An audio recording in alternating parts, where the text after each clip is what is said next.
देखी भैया यही चैत के महीना में एगो औरत अपना पति के लगे फोन कैले दिया। कैसे कैसे के सुना सब दिना जब हो रहब तो हम का करब ओल्हा ओल्हा कि फेंक दे हम लवाना छोड़ दे हो चूल्ही कि फेंक दे हम लवाना छोड़ दे हो चूल्ही जय हो तो छोड़ दे हम तो हर घर सैया चैत में आवाना तो जाइब नहीं हार करे जा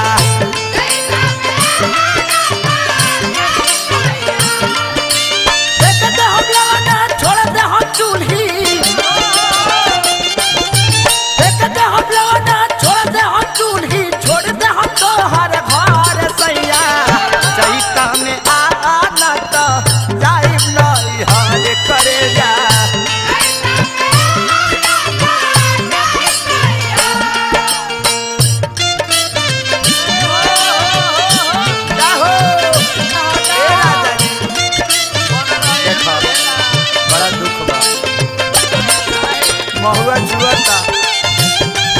आ देवरा नतिया हमरा पमुआता आओ आओ घेरा घेरा ए हो गाए कृष्णा भैया भौजी रे चल तैंगा सतैबो अरे बन रह अरे बन जा बाबू बन जा मुंह लाग गए हो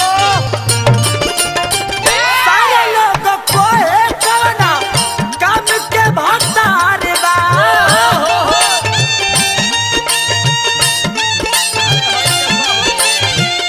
तोहरा लदी मन हमरा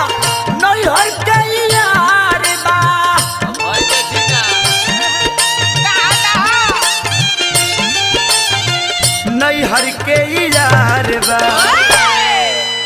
करत टिटोलिया भर दत चलिया करत टिटोलिया भर दत चलिया जो बन मचावत कहार सैया चैता में आना तो जाइब नहीं हार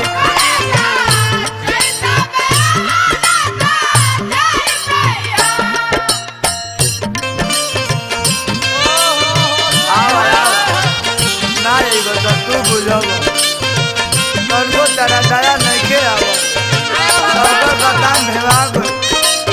अभी ले हमर गतान जुराइले बारे राजा आओ आओ अरे चुआला आइबो कि ना आइबो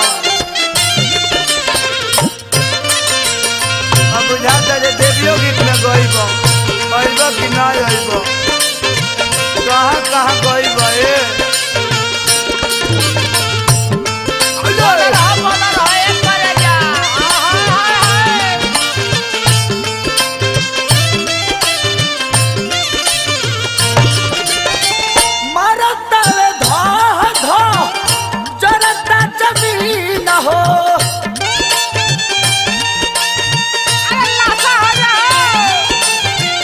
ढोवत में बोझा हवा भीजला मसीन हो तो जंग छोड़वा लो भीजला मसीन हो बड़ा निरंजया ननद के भैया बड़ा निरंजया ननद के भैया लुगा में उठे लहर सैया चैता में आना तो भागम नहीं हार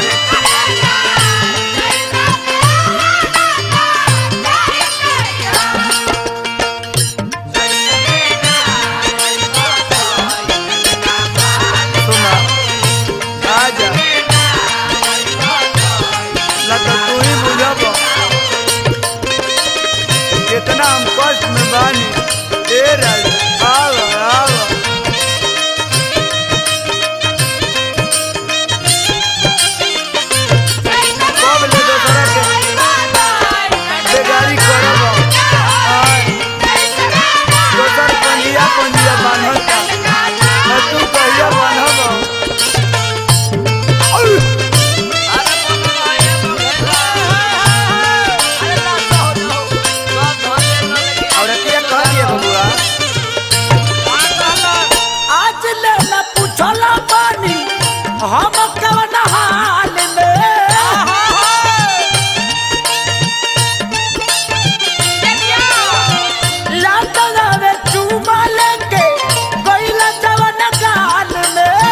हाय